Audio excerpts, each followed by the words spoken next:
भज गोविन्दम् भज गोविन्दम् भज गोविन्दम् मूढमते काते कान्ता कास्ते पुत्र संसारोऽयम् अतीव विचित्र कस्य त्वं कः कुत आयात तत्त्वं चिन्तय तदहि भ्रात भज गोविन्दम् भज गोविन्दम् भज गोविन्दम् मूढमते सत्सङ्गत्वे निससङ्गत्वे निससङ्गत्वे निर्मोहत्वम् निर्मोहत्वे निश्चलचित्तं निश्चलचित्ते जीवनमुक्ते भज गोविन्दम् भज गोविन्दम् भज गोविन्दम् मूढमते वयसि गते कः कामविकार शुष्के नीरे कः कासार क्षीणे वित्ते कः परिवारो ज्ञाते तत्त्वे कः संसार भज गोविन्दम् भज गोविन्दम् भज गोविन्दम् मूढमते मा कुरु धन जन यौवन गर्व हरति निमेषात् काल सर्वम् मायामयमिदम् अखिलम् हित्वा ब्रह्मपदं त्वं प्रविश विदित्वा भज गोविन्दम् भज गोविन्दम् भज गोविन्दम् मूढमते दिनमपि रजनी सायं प्रातः शिशिरवसन्तौ पुनरायात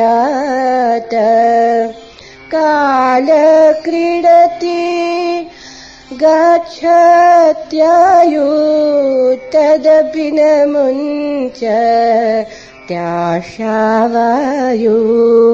भज गोविन्दम् भज गोविन्दम् भज गोविन्दम् मूढमते काते कान्ता धनगत चिन्ता वातुल्किमत्तव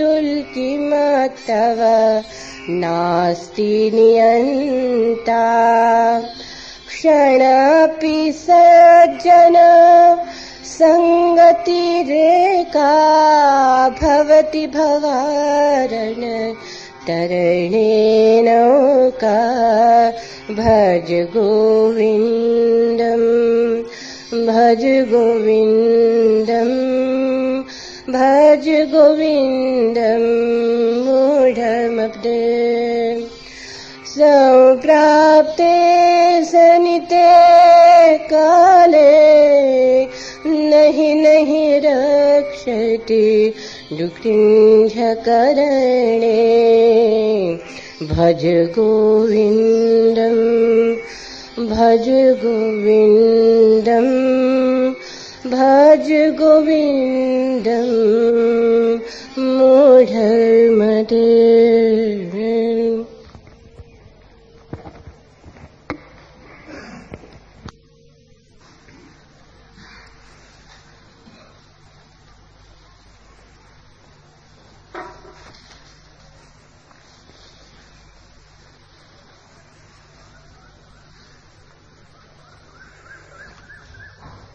सूत्र के पूर्व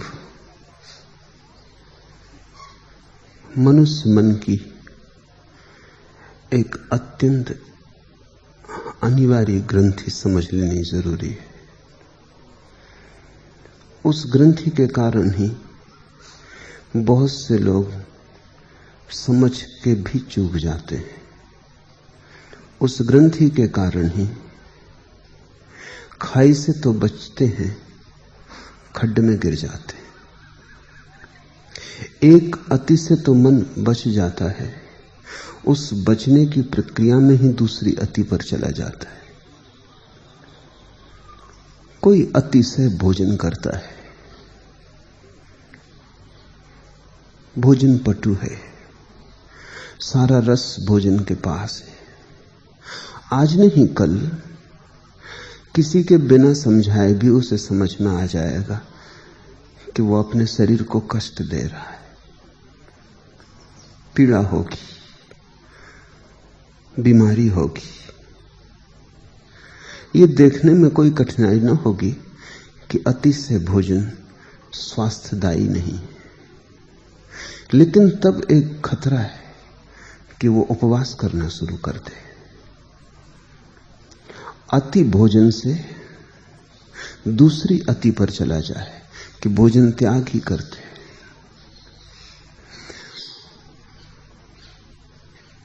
संसार में राग है, धन में मोह है, दूसरी अति पर जाना बड़ा सुलभ है। संसार छोड़कर भाग जाए, जहां राग था वहां विराग आ जाए, और जहां मोह था वहां मोह के प्रति विरोध, शत्रुता पैदा हो जाए। जिन्हें अपना माना था उन्हें शत्रु मानने की वृत्ति पैदा हो जाए।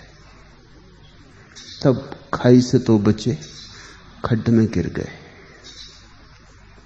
कोई बहुत भेद न हुआ। शंकर के ये सूत्र वैराग्य समझाने के लिए नहीं है, सिर्फ राग की व्यर्थता बताने को है। राग व्यर्थ हो जाए बस काफी, राग गिर जाए बस काफी। कहीं राग गिरे और वैराग्य पकड़ जाए तो चूक हो गई। राग का गिर जाना ही बस वैराग्य है। वैराग्य कोई राग के गिर जाने से अतिरिक्त बात नहीं।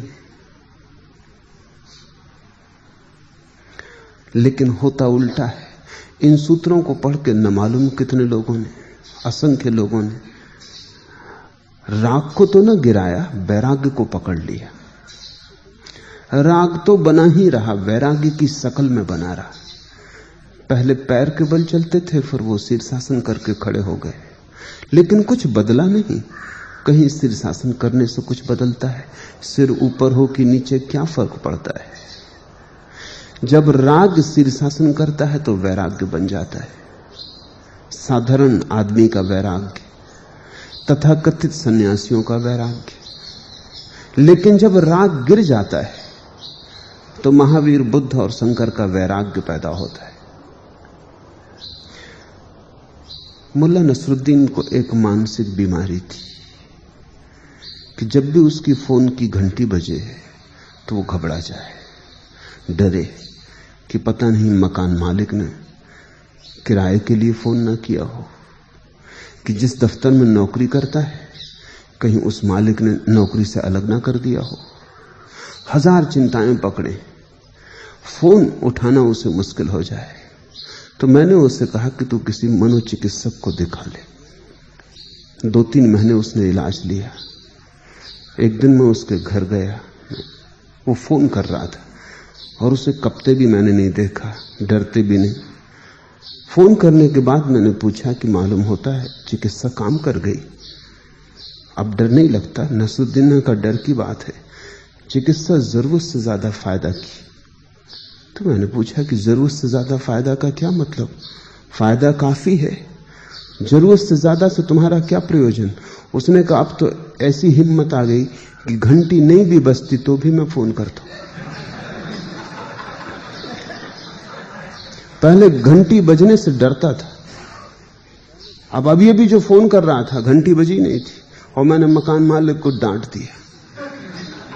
वो इतना डर गया है कि बोलता भी नहीं उस तरफ से, चुप, सांस की आवाज का भी पता नहीं चलता। एक अति से दूसरी अति पर जाना बहुत सुगम है और मनुष्य जीवन की ये बड़ी से बड़ी विडंबना है।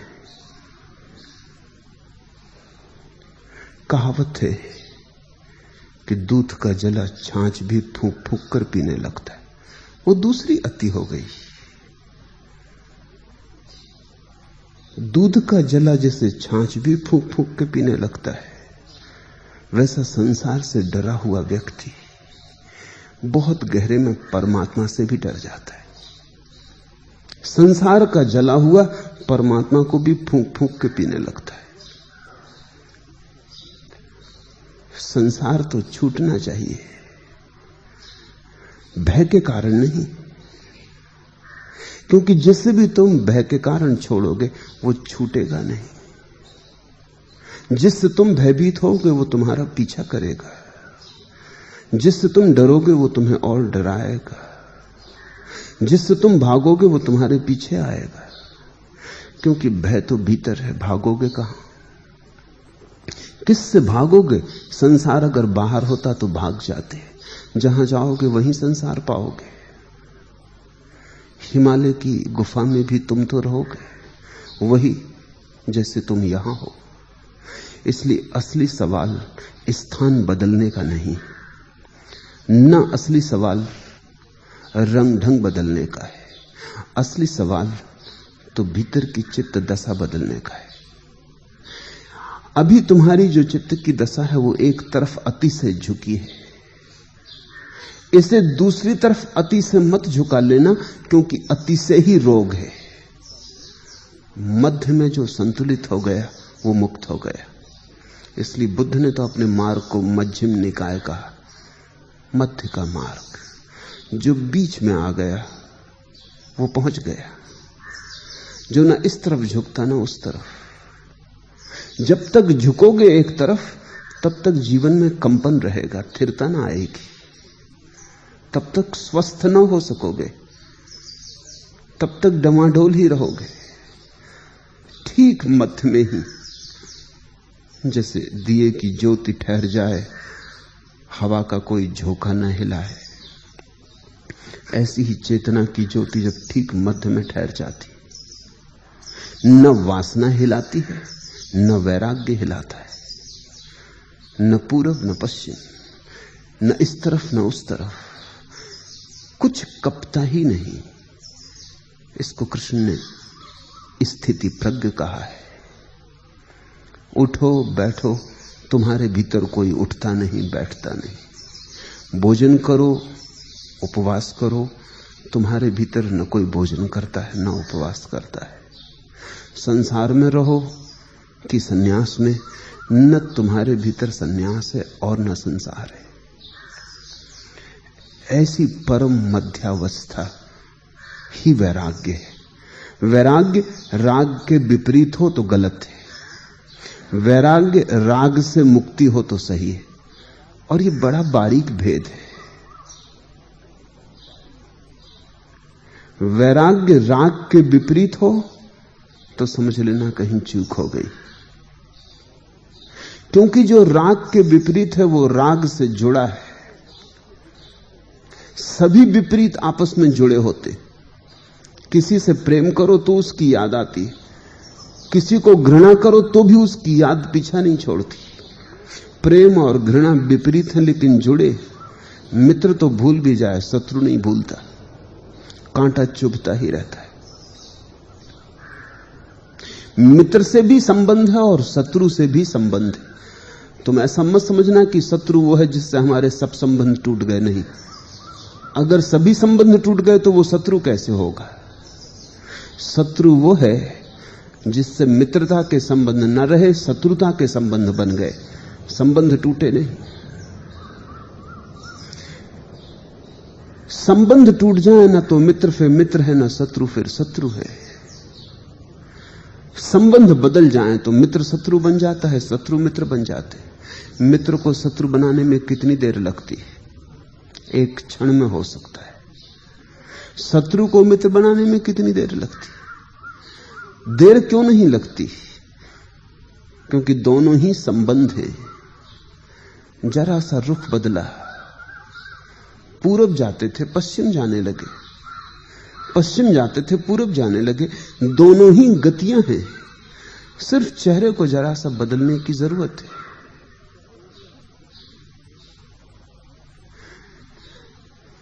मैंने सुना है इंग्लैंड में एक बहुत बड़ा विचारक हुआ है एडमंड बर्क। लंदन के पास एक छोटे गांव में प्रवचन देने के लिए उसे बुलाया था। चर्च में बोलना था। थोड़ा भुलक्कड़ स्वभाव का आदमी था, तो ये अक्सर भूल हो जाती थी। समय पे न पहुंचता, तारीख पे न पहुंचता, दूसरे दिन पहुंच जाता।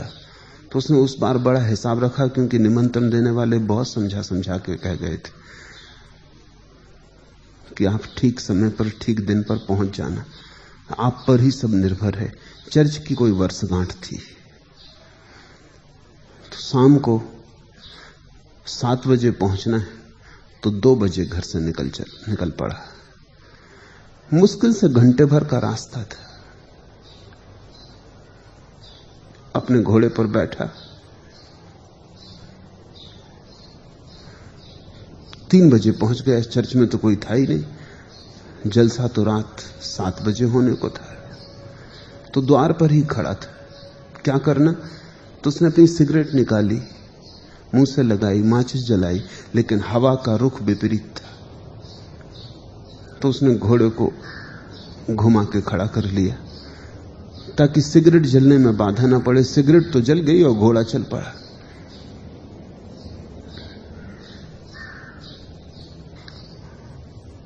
तीन बजे चर्च पहुंचा था, 4 बजे अपने घर के सामने खड़ा था। उसने बड़े गौर से देखा कि चर्च का क्या हुआ। तब उसे याद आया कि सिगरेट जलाने को घोड़े का रुख बदल लिया था। वो सिगरेट पीने में लग गया, घोड़ा अपने घर की तरफ चल पड़ा।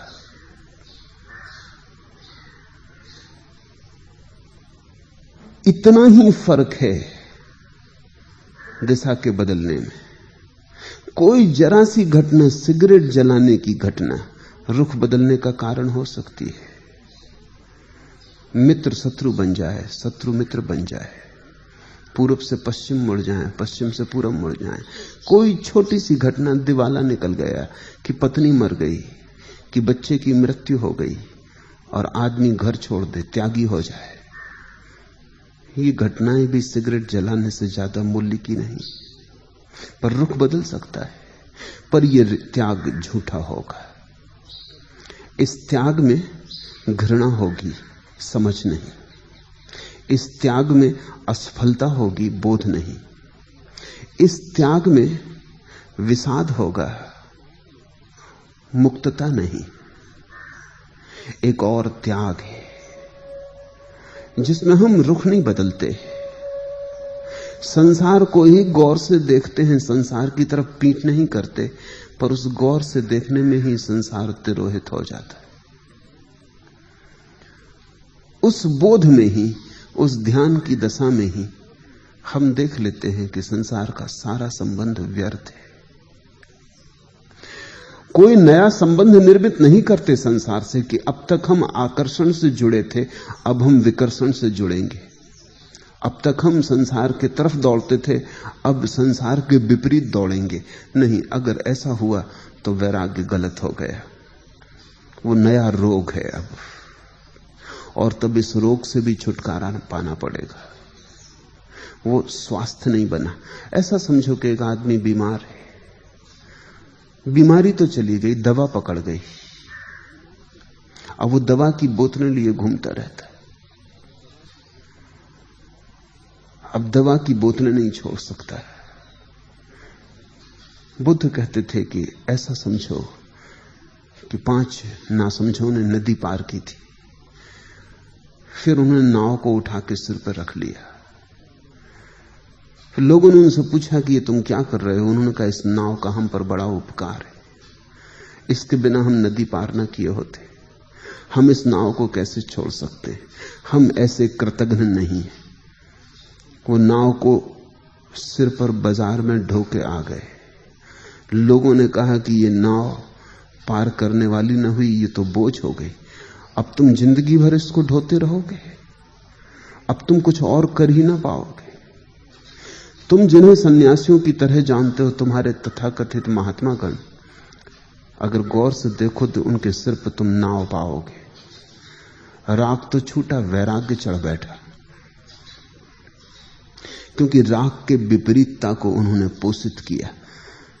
शंकर जो कह रहे हैं ये बात कुछ और है। वो इतना ही कह रहे हैं कि राग को गौर से देखो, ध्यानपूर्वक देखो, विवेकपूर्वक देखो, तुम्हारी बोध की अवस्था में राग के बादल छितर बितर हो जाएंगे। कोई उनकी जगह वैराग्य आ जाएगा ऐसा नहीं।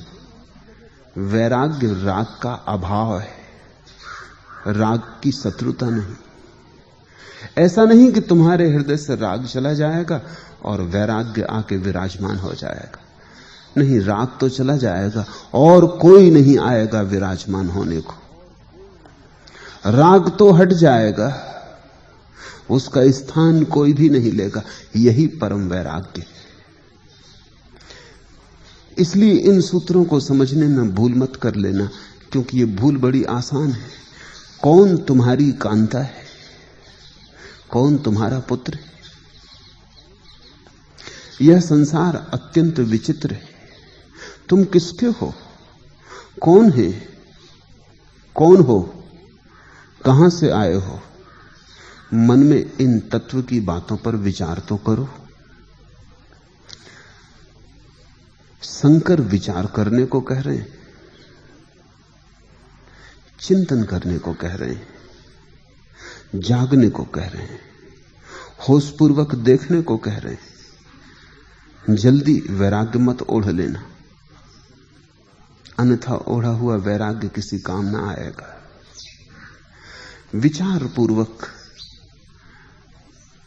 तुम्हारे हृदय में प्रकाश हो समझ का, तो राग गिरेगा, कटेगा।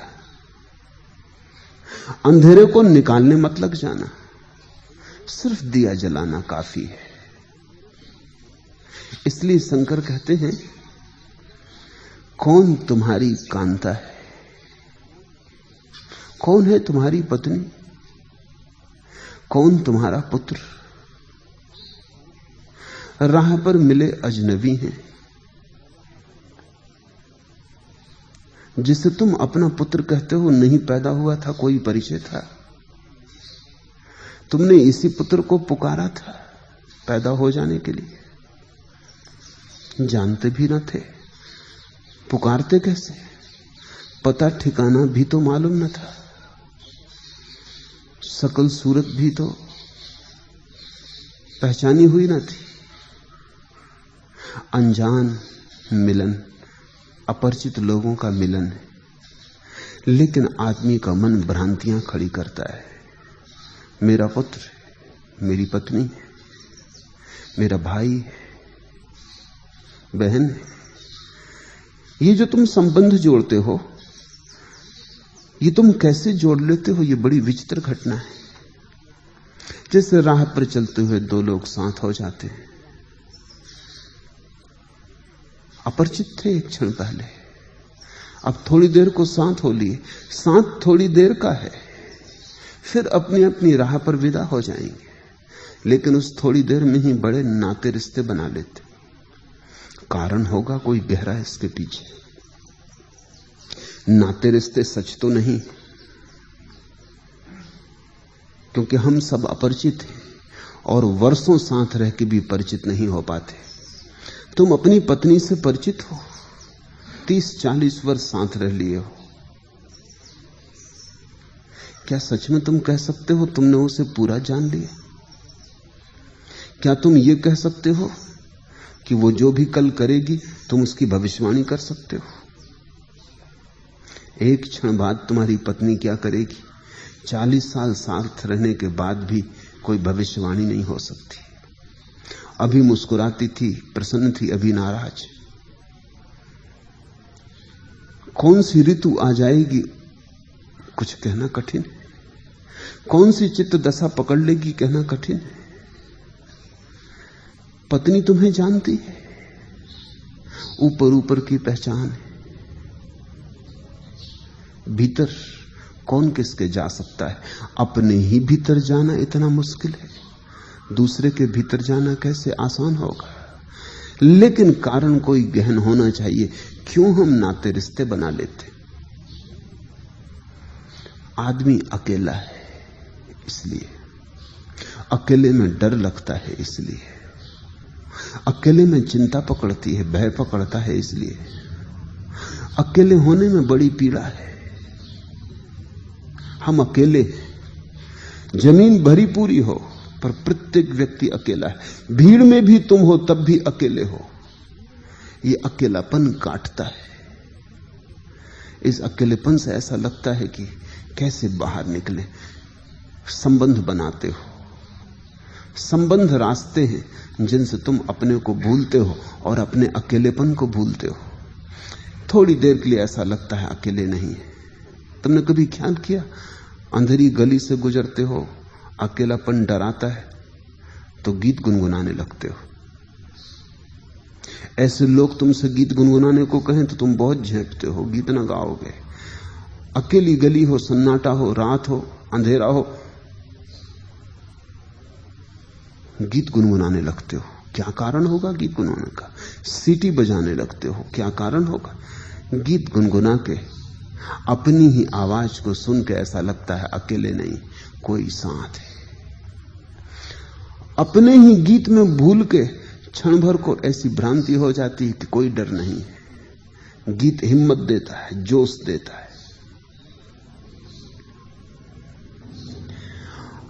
अकेले में आदमी अपने से ही बात करने लगता है। मनोवैज्ञानिक कहते हैं कि अगर किसी व्यक्ति को परिपूर्ण एकांत में रखा जाए तो 3 सप्ताह के बाद वो अपने से ही बातचीत शुरू कर देता है। करते तो तुम भी हो अपने से बातचीत, जोर से नहीं करते हो। अगर तुम खाली बैठे हो तो खाली नहीं होते, अपने से बात करते हो तो भीतर भीतर। अगर कोई गौर से देखे तो तुम्हारे ओंठों का कंपन भी देख सकता है, क्योंकि जब तुम भीतर भी बात करते हो तब भी ओंठ कपते हैं। लेकिन अगर 3 सप्ताह तुम्हें निर्जन में रख दिया जाए तो निर्जन इतना भयावह है। अकेले इस विराट संसार में, इस महाशून्य में बिल्कुल अकेले, घबराहट होती है, प्राण की रोआ रोआ कपने लगता है। तुम अपने से ही बात करने लगते हो। तुमने पागलों को खुद से बात करते देखा है? वो तुम्हारे ही थोड़े बढ़े हुए रूप हैं। उनमें और तुम में मात्रा का ही भेद है, गुण का नहीं। तुम धीरे धीरे करते हो, वो जरा हिम्मतवर है, उन्होंने जोर से चर्चा शुरू कर दी। पागल भी इसलिए अपने से बात करता है, वो बड़ा घबरा गया है। अपने से बात करके थोड़ी देर को भूल जाता है। ये सब भुलाने के उपाय हैं, आत्मविस्मरण के उपाय हैं। एक जर्मन लेखक का संस्मरण में पढ़ रहा था। हिटलर के कारागृह में वो बंद था। उसने लिखा है कि मैं बहुत हैरान हुआ कि मुझे हमेशा छिपकलियों से डर लगता था, लेकिन मेरी उस कोठरी में सिर्फ एक छिपकली थी और मैं था कारागृह में। छिपकली से, वो कहता, मुझे सदा डर लगता रहा है। छिपकली मुझे कभी भाई नहीं। छिपकली को देख के मन में कुछ वितृष्णा हो जाती थी, मगर उस कोठरी में छिपकली को पाके भी मैं प्रसन्न हुआ कि कम से कम कोई तो है, मैं अकेला नहीं हूं। इस अंधेरी सीलन भरी कोठरी में कोई संगी साथी। और धीरे धीरे उसने लिखा कि मैं छिपकली से बातें करने लगा। हंसता भी था कि ये भी क्या पागलपन है। लेकिन आखिर में ऐसी भी घड़ी आई कि मुझे यह भी शक होने लगा कि छिपकली उत्तर देती। तब मैं अपनी तरफ से भी बोलता और छिपकली की तरफ से भी बोलता। आदमी अकेला है, बहुत अकेला है। और इस अकेलेपन के साथ 2 ही उपाय, या तो तुम संसार बना लो या तुम सन्यास बना लो। संसार बनाने का अर्थ है संबंध बनाओ ताकि अकेलापन भूल जाए, और सन्यास बनाने का अर्थ है इस अकेलेपन को स्वीकार कर लो क्योंकि ये तुम्हारा स्वभाव है। इससे भागो मत, बचो मत, राजी हो जाओ, अंगीकार कर लो। ये तुम्हारा स्वभाव है, इससे भाग के तुम कहीं भी ना पहुंच पाओगे। जन्मों जन्मों यही तुमने चेष्टा की और हारे। हार के सिवाय हाथ में कुछ भी ना लगा। सन्यास का अर्थ है जो अपने अकेलेपन से राजी हो गया, अब न सीटी बजाता है, न गीत गाता है, न संबंध बनाता है, अपने से परिपूर्ण तृप्त है। और एक बड़े मजे की घटना है, जितना तुम अपने से भागोगे उतना ही और भागना पड़ेगा, उतना ही एकांत भयभीत करेगा।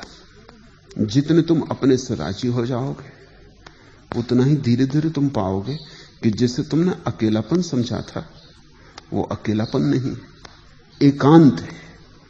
अकेलापन और एकांत में फर्क है। अकेलेपन का अर्थ है कि दूसरे की याद आती, एकांत का अर्थ है अपना होना काफी है। अकेलेपन में पीड़ा है, एकांत में आनंद है। शंकर जब अकेले हैं तो एकांत में, तुम जब कहते हो एकांत में हो तब भी अकेले हो। अकेले का मतलब है दूसरे की गैर मौजूदगी खलती है। एकांत का अर्थ है अपने होने में बड़ा रस आता है। एकांत का अर्थ है तुम अपने साथ प्रेम में पड़ गए। ध्यान का अर्थ है अपने ही प्रेम में पड़ जाना।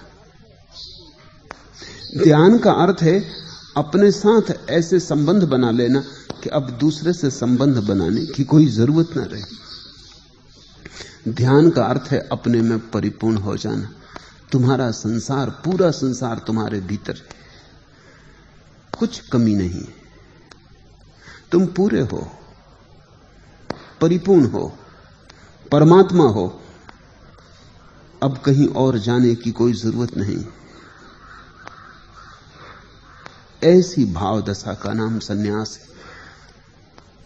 संसार हम बनाते हैं, अकेलापन खलता है।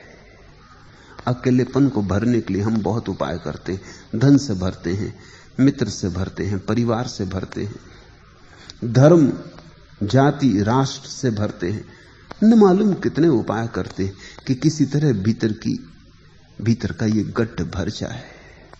ये घाव पीड़ा देता मालूम पड़ता है, लेकिन ये घाव है, यही भ्रांति है, ये घाव नहीं। कल रात्रि ही एक सन्यासिनी मेरे पास आई। उसने कहा जब से ध्यान करना शुरू किया है तो ऐसा लगता है हृदय मर गया।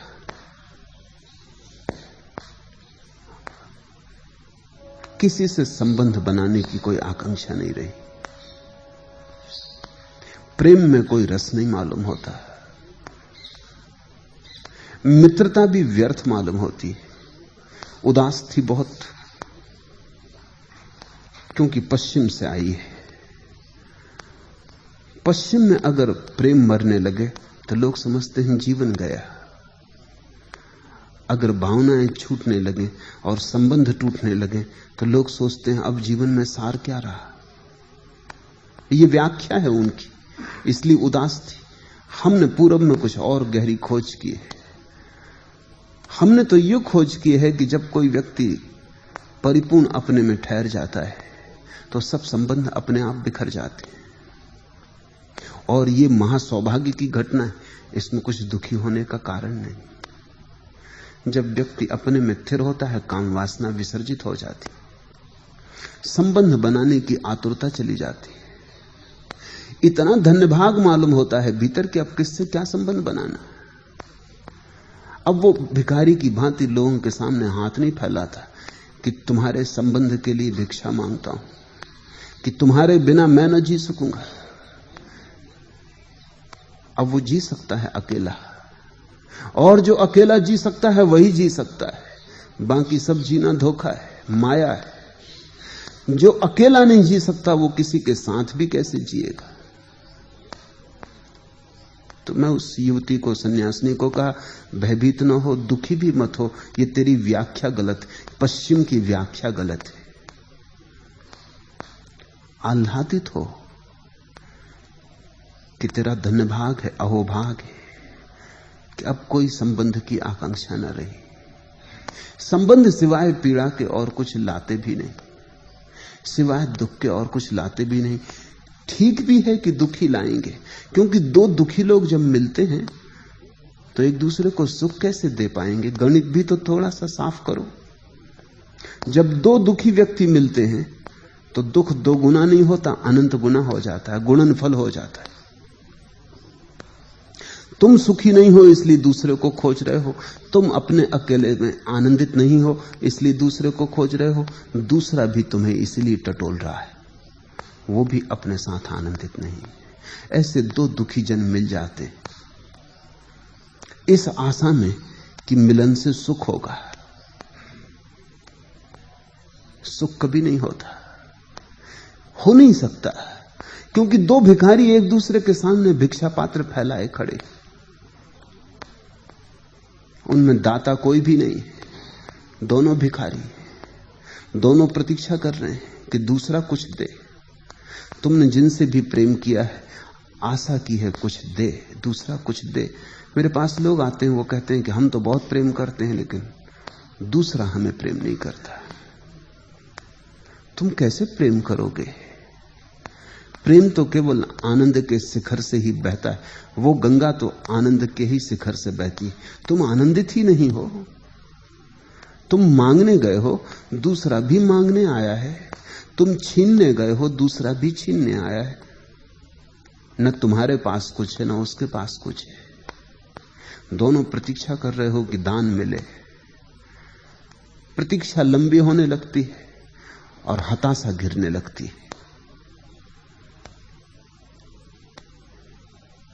व्यक्ति अपने भीतर जब तक आनंदित न हो जाए तब तक उसे कोई आनंदित कर भी नहीं सकता। बड़ी प्राचीन कथा है कि परमात्मा ने आदमी को बनाया। आदमी अकेला था, अकेलापन उसे काटने लगा। अकेलेपन से वो घबराया। उसने परमात्मा से प्रार्थना की कि कोई संगी साथी दो, मैं अकेला हूं। लेकिन परमात्मा के पास जितनी भी चीजें थीं, जो भी साज सामान था, वो सब उपयोग कर चुका था, कुछ बचा न था।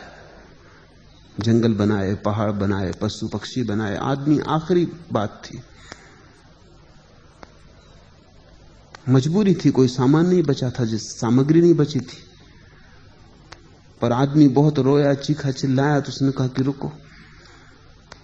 उसने स्त्री को बनाने की कोशिश की, सामान नहीं था, तो उसने अलग अलग पशु पक्षियों से, फूलों से, पौधों से मांगा। चांद से कहा कि तेरी थोड़ी रोशनी दे दे। मोर से कहा कि तेरी थोड़ी अकड़ दे दे। कबूतरों से कहा कि तुम्हारी थोड़ी गुनगुनाहट दे दो। तोतों से कहा कि तुम्हारी थोड़ी वाणी दे दो। नदियों से कहा तुम्हारी थोड़ी चंचलता, गति दे दो। कोमल फूलों से कहा तुम्हारा थोड़ा कोमलता दे दो। ऐसा उसने मांगा सारे संसार से, और स्त्री बनाई। 7 दिन बाद आदमी वापस पहुंचा। उसने कहा ये भी क्या मुसीबत कर दी। हम तो सोचते थे साथ मिलेगा, ये स्त्री तो एक उपद्रव है। ये 24 घंटे चक लगाए रखती। वो तोतों से मांगी थी वाणी,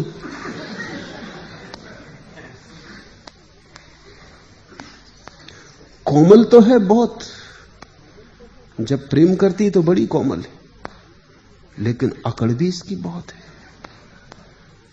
वो मोरों से अकड़ मांगी थी।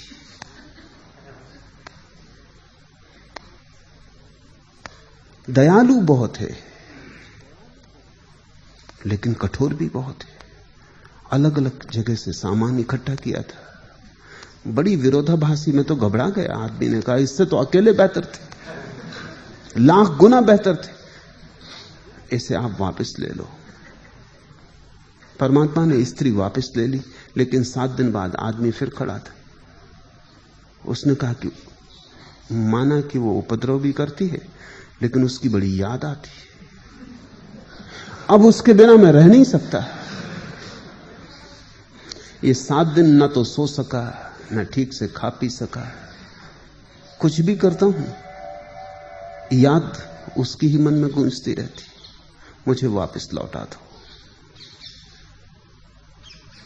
फिर 7 दिन बाद द्वार पर खड़ा था। कहने लगा ये तो बड़ी मुसीबत है, न उसके साथ रह सकता हूं, न उसके बिना रह सकता हूं। कहते हैं परमात्मा ने पीठ मोड़ दी। उसने कहा कि ये बकवास मैं कब तक सुनूंगा, भी तुम जाओ अपना निपटारा खुद ही करो। हर 7 दिन बाद तुम आ जाओगे, न साथ रह सकते हो, न बिना उसके रह सकते हो, तब तुम ही निपटारा करो। तब से आदमी निपटारा कर रहा है, अभी तक सुलझा नहीं, कभी सुलझेगा भी नहीं। क्योंकि जब तुम अकेले हो तब तुम्हें अपना अकेलापन भयभीत करता है। जब तुम किसी के साथ हो तो उसकी मौजूदगी काटने लगती। जब तुम साथ हो तब तुम अकेले होना चाहते हो, जब तुम अकेले हो तब तुम साथ होना चाहते हो। जब तुम साथ हो तब दूसरे की बुराइयां दिखाई पड़ने लगती हैं, दूसरा चुभने लगता है। जब तुम अकेले हो तब खालीपन दिखाई पड़ता है, शून्य घेर लेता है। शून्य मौत जैसी मालूम होती। साथ में भी दुर्गति होती है, एकांत में भी मुसीबत हो जाती। इसलिए आदमी 1000 तरह के संबंध बनाता है।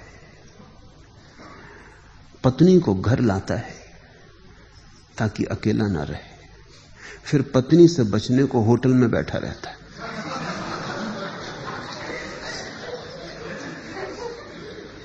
क्लब घर में बैठा है, क्लब घर का सदस्य बनता है कि वो पत्नी से बचना है। एक भूल करता है, फिर एक भूल से बचने को दूसरी भूल करता है, फिर दूसरी से बचने को तीसरी भूल करता है। एक श्रृंखला भूलों की हो जाती, उसी को तुम जीवन कहते हो। कौन तुम्हारी कांता है, कौन तुम्हारा पुत्र? यह संसार अत्यंत विचित्र है। यहां तुम बिल्कुल अजनबी हो, एक दूसरे से कोई पहचान भी नहीं। अपने से ही पहचान नहीं, दूसरे से पहचान कैसे संभव होगी? जिसने अपने को जाना वो दूसरे को भी जान लेगा, जिसने अपने को ही नहीं जाना वो किसी को भी नहीं जान पाएगा। बिना जाने तुमने संबंध बना लिए। सब संबंध संयोगिक है,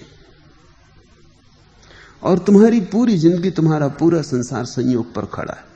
तुम एक लड़की के प्रेम में पड़ गए, और तुम जब उसके प्रेम में पड़ गए तो तुम कहते हो हम दोनों को परमात्मा ने एक दूसरे के लिए बनाया। और कुल मामला इतना है कि तुम दोनों एक ही मकान में रहते थे, और कोई खास मामला नहीं, या एक ही स्कूल में पढ़ने चले गए थे। संयोग की बात है, संयोग ही था कि मिलन हो गए।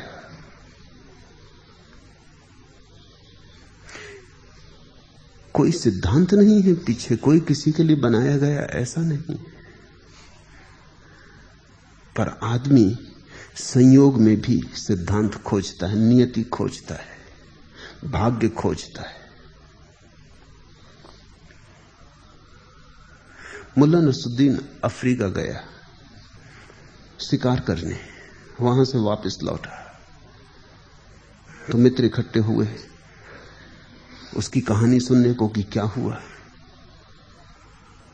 उसने बढ़ा चढ़ा के काफी कहानी सुनाई, और उसने कहा कि एक ऐसा जानवर भी वहां पाया कि जब नर जानवर को अपनी मादा को बुलाना होता है तो वो जोर से चिंघाड़ता है। मादा कहीं भी हो, कितनी ही दूर हो जंगल में, सीधी भागी चली आती। किसी मित्र ने आग्रह किया कि तुम कैसी आवाज करता वो भी करके बताओ। तो उसने बड़े जोर से चिंगाड़ के आवाज बताई। जब वो चिंगाड़ा तभी बगल का दरवाजा खुला और उसकी पत्नी ने कहा, कहो जी क्या बात है? तो उसने कहा, देखो सिद्धांत समझ में आया, संयोग की बात है, कोई सिद्धांत नहीं। लेकिन आदमी को अगर लगे कि मेरा प्रेम भी संयोग है तो कविता मर जाती।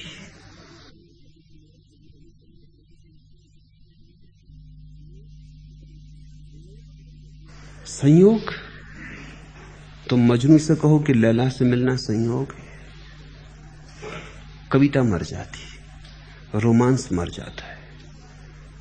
नहीं, मजनू कहेगा ये हो ही नहीं सकता, लैला मेरे लिए बनाई गई, मैं लैला के लिए बनाया गया, और सारा संसार बाधा डाले तो भी मिलन होकर रहेगा। मजनू किसी दूसरे गांव में होते तो कोई दूसरी लैला होती।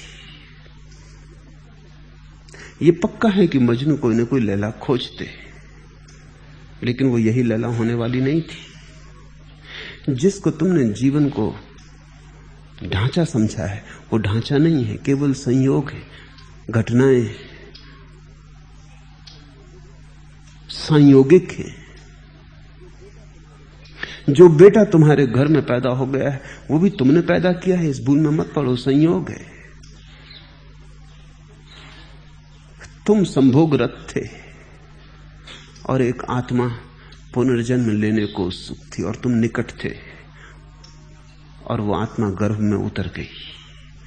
तुम उपलब्ध थे और एक आत्मा पास थी, वो तुम्हारे गर्भ में उतर गई। एक गड्ढा तुमने खोद के रखा था, वर्षा हो रही थी, पानी बहा और गड्ढे में भर गया। पास जो पानी था वो भर गया, दूर जो था वो किन्हीं और गड्ढों में चला गया। संयोग है। किसी का बेटा होना संयोग है, मां होना संयोग है, बाप होना संयोग है, मित्रता संयोग है, शत्रुता संयोग है। अगर इसे तुम ठीक से देख पाओ तो तत्क्षण तुमने जो प्रगाढ़ संबंध बना रखे वे क्षीण हो जाएंगे, उनकी प्रगाढ़ता चली जाएगी। कौन तुम्हारी कांता, कौन तुम्हारा पुत्र, यह संसार अत्यंत विचित्र है। तुम किसके हो, कौन हो, कहां से आए हो? मन में इन तत्वों की बातों पर विचार तो करो और हे मूढ़ सदा गोविंद को भजो, क्योंकि अकेले विचार से कुछ भी ना होगा। विचार अकेला पंगु है। सोचो जरूर, लेकिन सोचने भर से पहुंच ना पाओगे। सोचने से बाधाएं तो कट जाएंगी, यात्रा ना होगी। यात्रा तो भजन से होगी, यात्रा तो भावना से होगी, विचारना से नहीं। सदा गोविंद को भजो। सत्संग से निसंगता पैदा होती और निसंगता से अमोह, अमोह से चित्त निश्चल होता है और निश्चल चित्त से जीवन मुक्ति उपलब्ध होती है। इसे समझे, ये बहुत बहुमूल्य सूत्र है। सत्संग से निसंगता पैदा होती, इसे तुम सत्संग की परिभाषा समझो। सत्संग वही है जहां निसंगता पैदा हो, जहां संबंध पैदा हो जाए, राग बन जाए, वो सत्संग न रहा, वो असत्संग हो गया। सत्संग का अर्थ ही यही है कि तुम्हें सत्य दिखाई पड़े। सत्संग का अर्थ यही है कि तुम्हारा सपना टूटे, आंखें खुले। गुरु की खोज बस इसी बात के लिए है कि कोई तुम्हें जगा दे तुम्हारे सपने से, और तुमने जो संबंध बना रखे कोई तुम्हें उठा दे और बता दे कि ये सब भ्रांत है। इन सपनों में खोकर अपने जीवन को मत गंवा देना और इन संबंधों में अपनी आत्मा को मत डुबा देना। सब काम चलाऊ है, इन्हें अति से मूल्य मत दे देना। इतना मूल्य मत दे देना कि अपने को ही मिटाने को तत्पर हो जाओ। जानते रहना औपचारिक है, आवश्यक हो सकते हैं संसार में, लेकिन अंतस जगत में बिल्कुल भी आवश्यक नहीं है। वहां तुम न तो अपने पिता को साथ ले जा सकोगे, न अपने बेटे को, न अपने भाई को, न मित्र को, न पत्नी को। वहां तुम अकेले ही जाओगे। इसलिए संबंधों में रहते हुए भी जानना कि तुम्हारा शुद्ध स्वरूप तो अकेला होना है, वो कहीं भूल ना जाए, कहीं एकांत का सूर्य संबंधों की बदलियों में बहुत ज्यादा दब ना जाए, खो ना जाए। सत्संग से निसंगता पैदा होती है और निसंगता से अमोह। और जब तुम पाते हो कि तुम अकेले हो, फिर कैसा मोह। अमोह से चित्त निश्चल होता है, और जब कोई मोह नहीं होता तो चित्त डमाडोल नहीं होता। मैंने सुना है एक भवन में आग लगी, जिसका मकान था वो छाती पीट के रोने लगा, लेकिन भीड़ में से किसी ने कहा मत रो, व्यर्थ रो रहे हो, तुम्हें शायद पता नहीं तुम्हारे बेटे ने कल ये मकान बेच दिया। आंसू रुक गए, रोना बंद हो गया। मकान अब भी जल रहा है, आग की लपटें अब भी पकड़ रही हैं, लेकिन अब कोई रोना नहीं है, क्योंकि मकान अपना नहीं है। लेकिन तभी बेटा भागा हुआ आया, उसने कहा बातचीत हुई थी, अभी बेचा नहीं। फिर आंसू बहने लगे, फिर वो आदमी छाती पीट के रोने लगा कि लुट गए। मकान अब भी वही है। मकान में लगी आग से थोड़ी रो रहा है, मकान से जो संबंध है वही रुलाता है, वही उलझाता है। मकान में आग लगे तो भी कोई फर्क नहीं पड़ता, तुम्हारा ना हो तो क्या फर्क पड़ता है। बेटा मरे, तुम्हारा ना हो तो क्या फर्क पड़ता है। तुम्हारा है, इससे फर्क पड़ता है। बेटे के मरने से थोड़ी आंसू आते हैं आंखों में, मेरा मरा इससे आंसू आते हैं।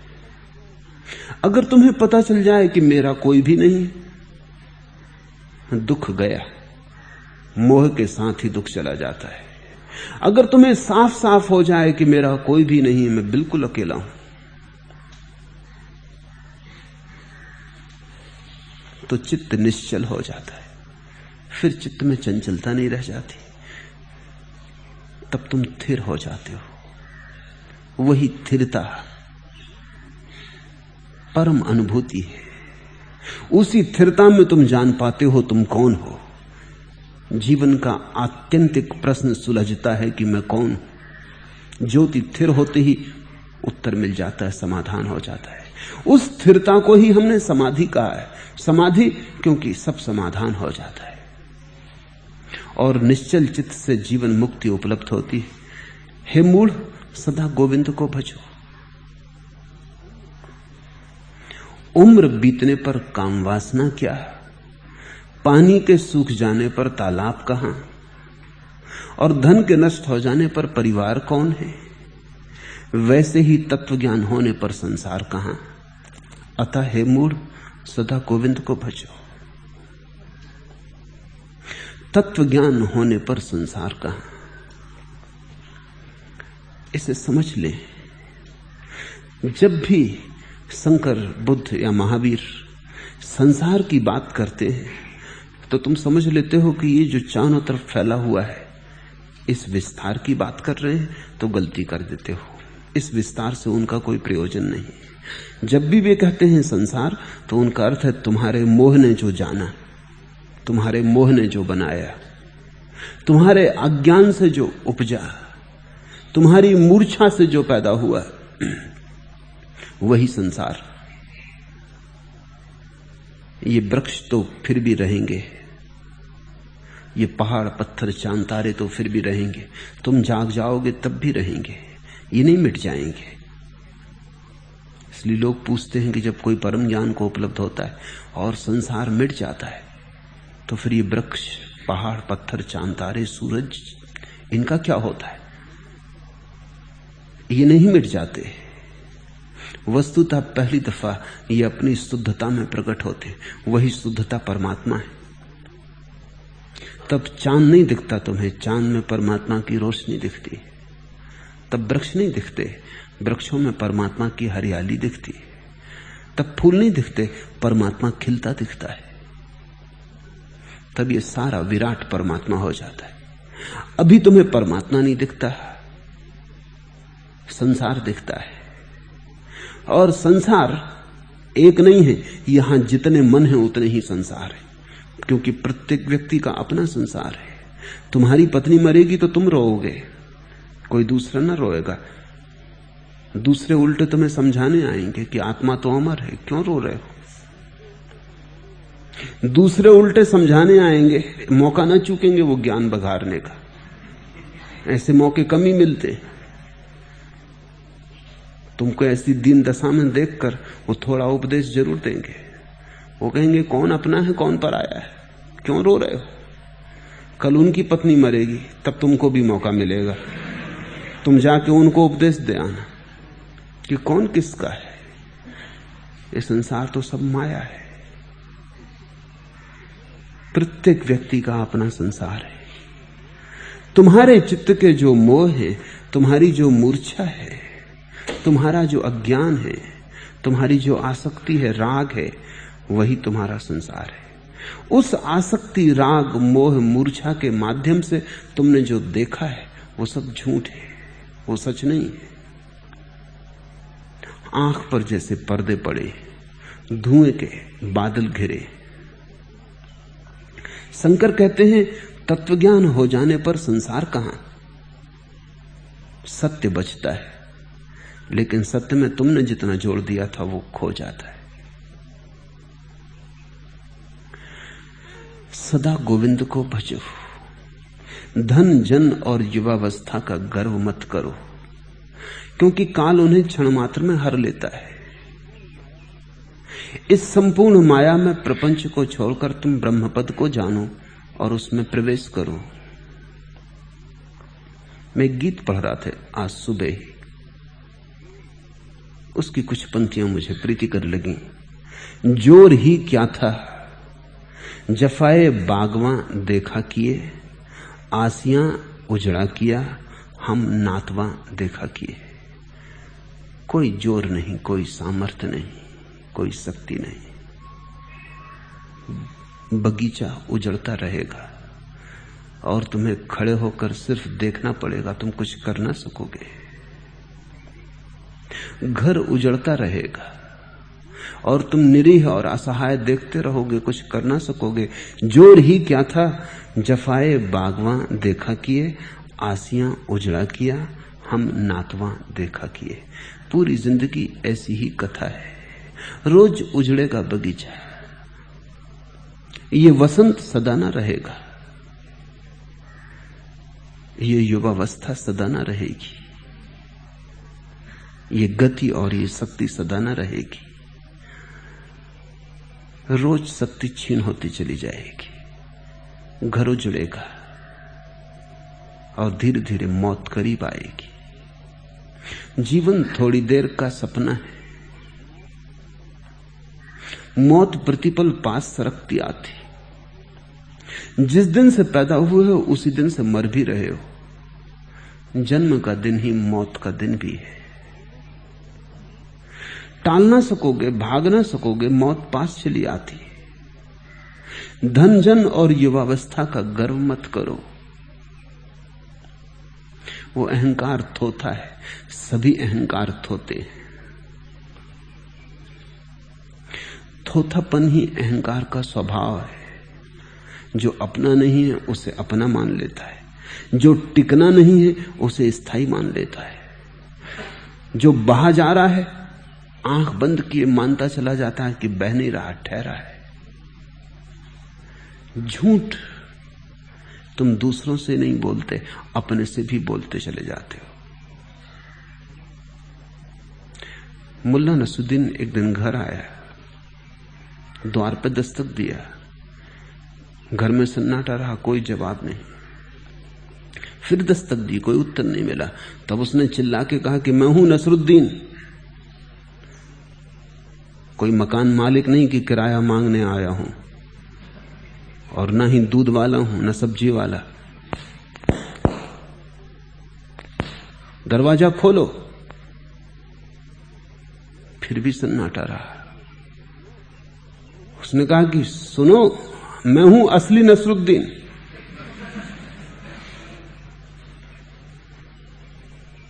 घर के लोगों को समझा रखा है कि कोई भी दरवाजे पे दस्तक दे तो बोलना मत,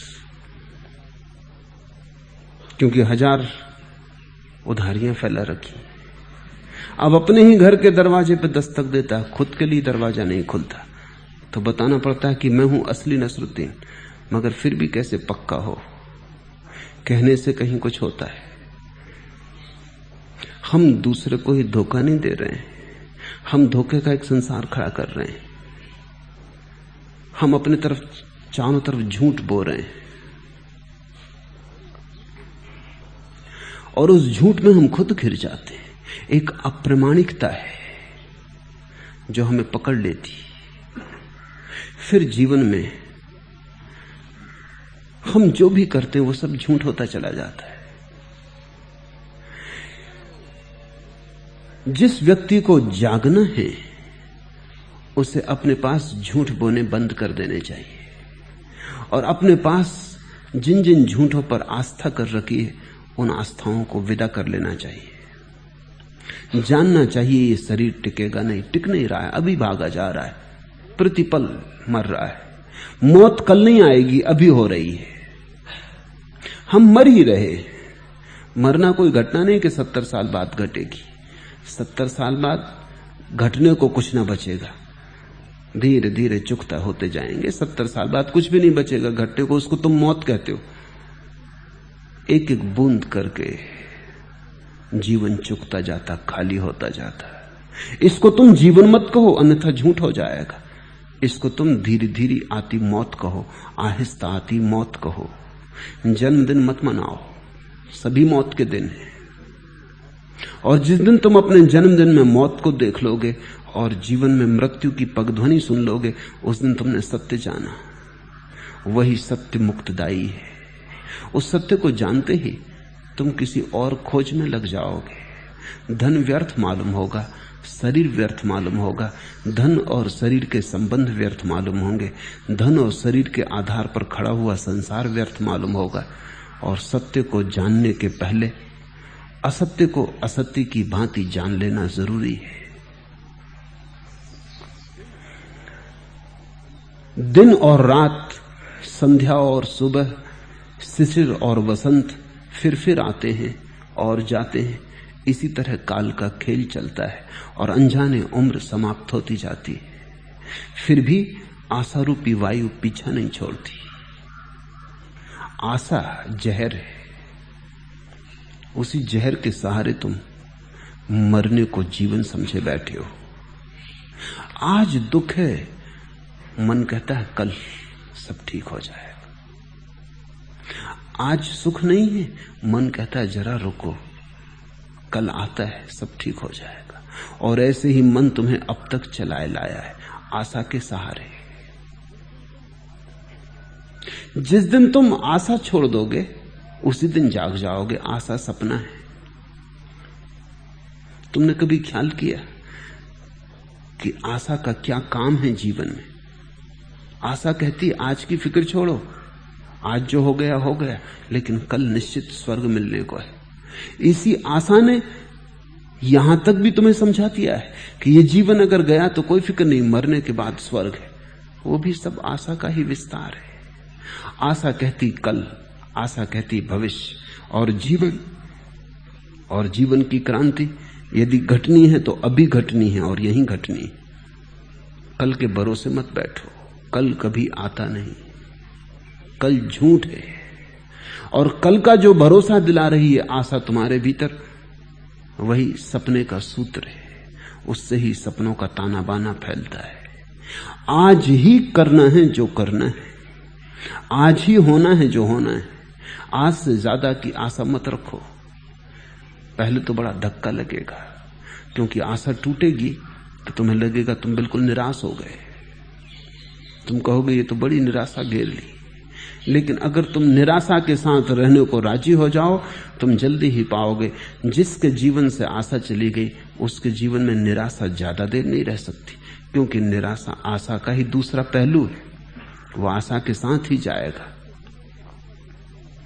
जिसके जीवन से आशा चली गई उसके जीवन से निराशा भी चली जाती, फिर ना आशा होती ना निराशा, वही स्थिरता है, वही ज्योति बीच में ठहर जाती, फिर कोई कंपन नहीं होता, वही निष्कंप चेतना की दशा है। दिन और रात, संध्या और सुबह आते और जाते हैं, इसी तरह काल का खेल चलता है, अनजाने उम्र समाप्त होती है, फिर भी आशा रूपी वायु पीछा नहीं छोड़ती।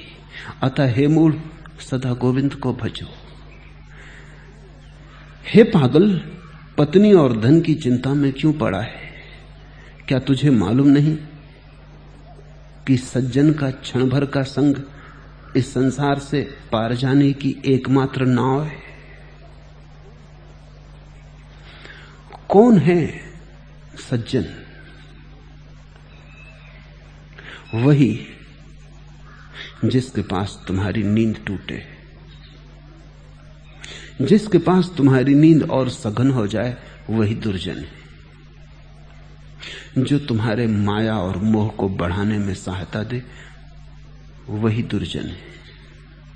लेकिन हालत उल्टी है, जो तुम्हें जगाएगा वो मित्र मालूम नहीं होता, जो तुम्हें सुलाता है वही मित्र मालूम होता है, जो तुम्हें शराब पिलाता है वो मित्र मालूम होता है, और जो तुम्हें होश में लाने की कोशिश करता है वो शत्रु मालूम होता है।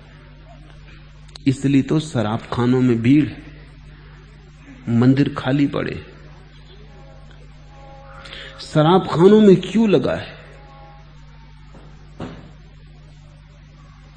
मंदिर के भगवान प्रतीक्षा करते, कोई नहीं आता।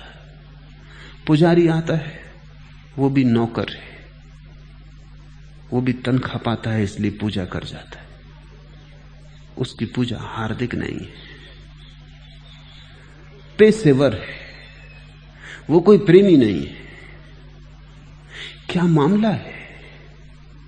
जहां जहां नशा है वहां वहां तुम भीड़ देखोगे। सिनेमा गृह के सामने भीड़ लगी है,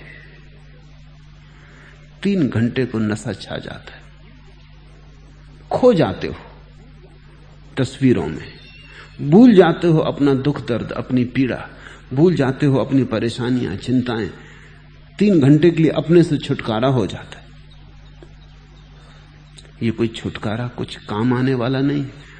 3 घंटे बाद रोशनी होती है, पर्दा बंद होता है, तुम फिर अपनी जगह खड़े हो जाते हो, वही चिंता, वही दुख। शराब भुला देती है 2-4 घंटों को, फिर होश आता है, फिर वही दुख, फिर वही पीड़ा। तुम अगर मंदिरों में भी जाते हो तो तुम्हारा इरादा शराब पाने का ही होता है। यही फर्क है। भजन भी तुम 2 तरह से कर सकते हो।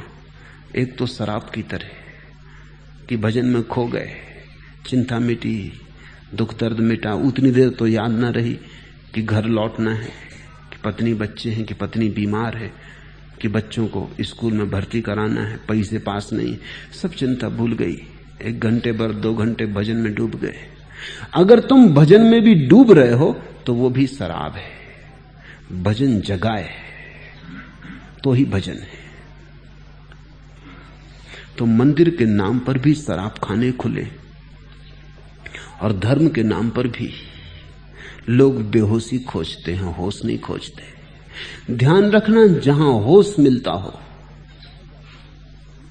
जहां तुम जगाए जाते हो, और निश्चित ही जहां तुम जगाए जाओगे वहां परेशानी होगी, क्योंकि नींद में बड़ी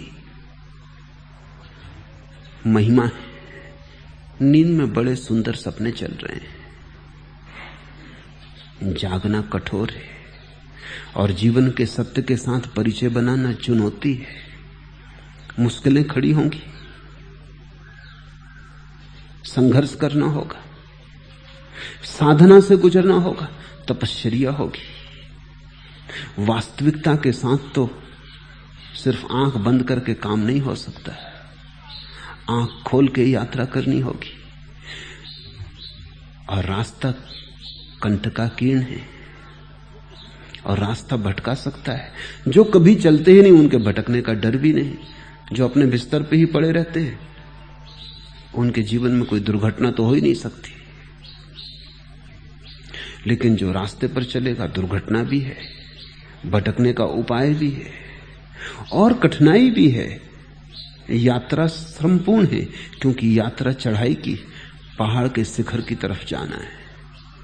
परमात्मा की तरफ जाने का अर्थ है शिखर की तरफ जाना।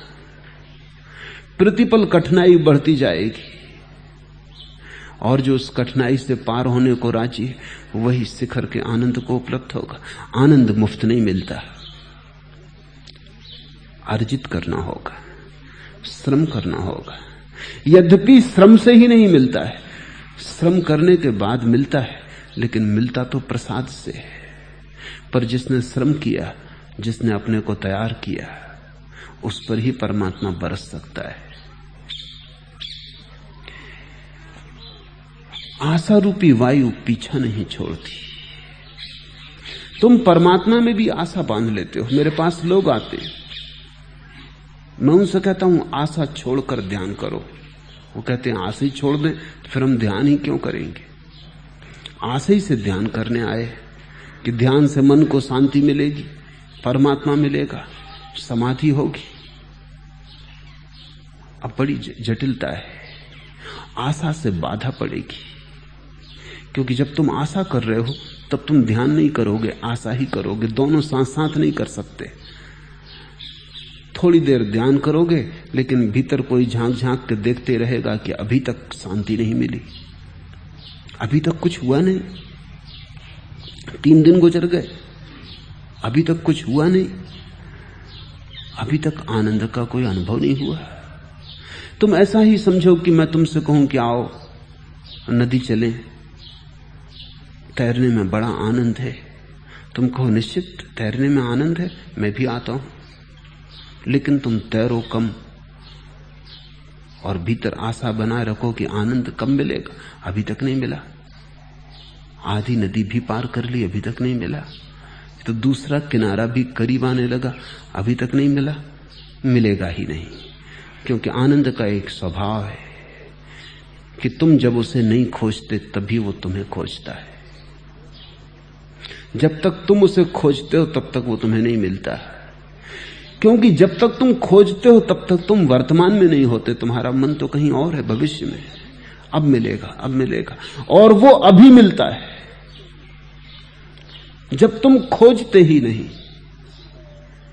जब तुम शुद्ध इस क्षण में होते हो, न कोई आशा, न कोई अपेक्षा, न कोई आकांक्षा, न कोई अभीप्सा, जब तुम इस क्षण में होते हो तभी तुम पाते हो सब तरफ से बरस गया, बरस ही रहा था। तुम मौजूद ना थे, तुम गैर मौजूद थे, तुम अनुपस्थित थे। तुम भविष्य में भटकते थे आशा के सहारे, और आनंद यहां बट रहा था, तुम कहीं और भटक रहे थे, मेल ना हो पाया। जिस दिन तुम वर्तमान में होते हो, और वर्तमान में होने का एक ही उपाय है, सारी आशा, सारी आकांक्षा छूट जाए। तो मैं उनको कहता हूं ध्यान करो, आशा मत रखो। ध्यान को साधन मत बनाओ, ध्यान को साध्य समझो। करने में ही आनंद मानो और आनंद मत मांगो, फल की आकांक्षा मत करो। अगर तुम कोई भी कृत्य बिना फल की आकांक्षा के कर सको, वही कृत्य ध्यान हो जाएगा। कृष्ण ने अर्जुन को गीता में इतनी सी ही बात कही है, बार बार दोहरा कर कही है, अनेक अनेक रूपों में कही है कि तू फलाकांक्षा मत कर। बस फलाकांक्षा ही संसार है, फलाकांक्षा का त्याग मोक्ष है। संसार से भागने की कोई भी जरूरत नहीं, बस फलाकांक्षा गिर जाए, तब तुम यहीं रहोगे और संसार मिट जाएगा।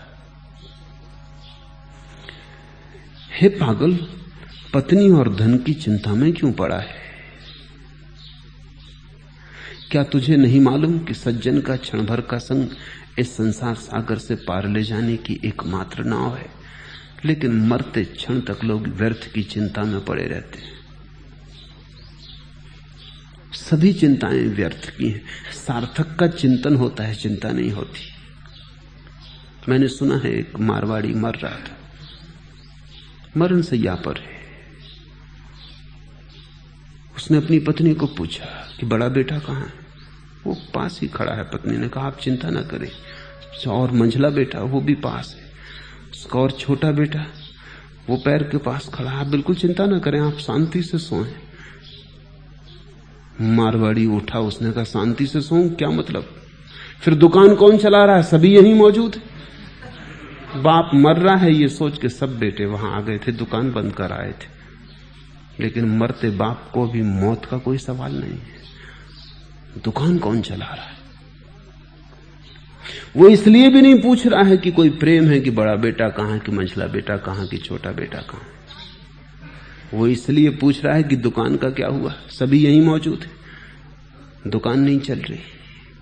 मौत के आखिरी क्षण तक भी तुम्हारे मन में दुकान ही चलती रहती, चलेगी भी, क्योंकि जो जीवन भर चला है वही मौत में भी चलेगा। तुम मौत में अचानक बदल ना पाओगे अपने को।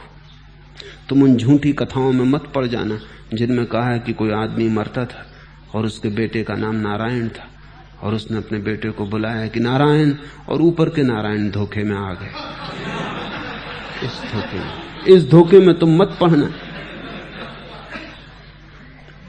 ये कथाएं पंडितों ने गढ़ी हैं पापियों को सांत्वना देने के लिए। इन कथाओं के आधार पर पंडित थोड़ा बहुत पैसा पापियों से छिटक लेते और कुछ होने का नहीं है। ऊपर का नारायण धोखे में आ जाए तो नारायण ही न रहा,